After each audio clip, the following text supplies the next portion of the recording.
இயேசு கிறிஸ்துவின் நாமத்தினாலே இந்த மதிய வேளையிலே உங்களை அன்போடு கூட வாழ்த்துகிறேன். குயவனே என்ற நிகழ்வின் அடிப்படையிலே ஜெபத்தின் மேன்மையை குறித்து நாம் தியானித்துக் கொண்டிருக்கிறோம். 1 சாமுவேலின் புஸ்தகம் 10ஆம் அதிகாரம் 1 முதல் 7 வசனங்களை நாம் வாசிக்கின்ற பொழுது, சாமுவேல் தீர்க்கதரிசியானவர் வரும் காரியங்களை சவுலுக்கு அறிவிக்கின்ற ஒரு காட்சியை குறித்து வார்த்தை நமக்கு மிக தெளிவாக கற்றுக் கொடுக்கிறது. சாமுவேல் தைல குப்பியை எடுத்து சவுலை ராஜாவாக அபிஷேகம் பண்ணினார். அப்படி அபிஷேகம் பண்ணி அவரை அனுப்பின போது, நீ போகும்போது பென்யமீன் எல்லையாகிய செல்சாகில் ராகேலின் கல்லறைக்கரிகள் 2 மனுஷரை காண்பாய்.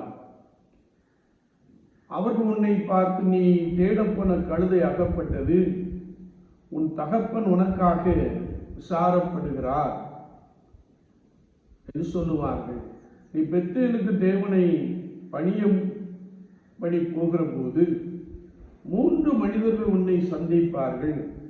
ஒருவன் 3 ஆட்டுக்குட்டிகளையும், இன்னொருவன் 3 அப்பங்களையும், வேறொருவன் திராட்சரசமுள்ள துருத்தியையும் கொண்டு வந்து உன்னை குறித்து விசாரித்து, உன் சுக செய்தியை விசாரித்து உனக்கு 2 அப்பங்களை கொடுப்பான், நீ அவைகளை வாங்க வேண்டும் என்று சொன்னார். அது மாத்திரமல்ல, பின்பு நீ தேவனுடைய மலைக்கு போவாய். அங்கு தீர்க்கதரிசிகளின் கூட்டம் பாடலோடும் தம்புரோடும் வீணையோடும் உனக்கு எதிராக கடந்து வருவார்கள். அவர்கள் தீர்க்க தரிசனம் சொல்லுவார்கள்.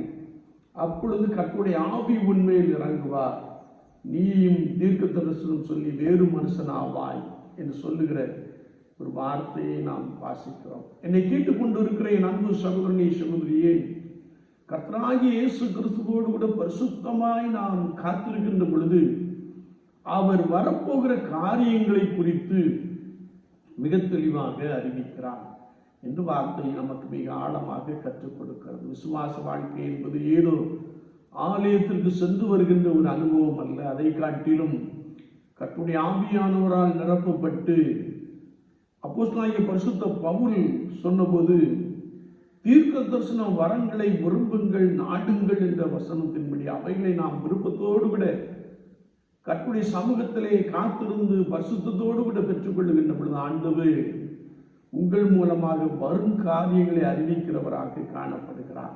அப்படிப்பட்ட மேலான அனுபவத்தை நாம் பெற்றுக்கொள்வோம். கர்த்தர் நம்மோடு கூட இருந்து நம்மை பலமாய் வழிநடத்துவாராக. ஆமென், ஆமென்.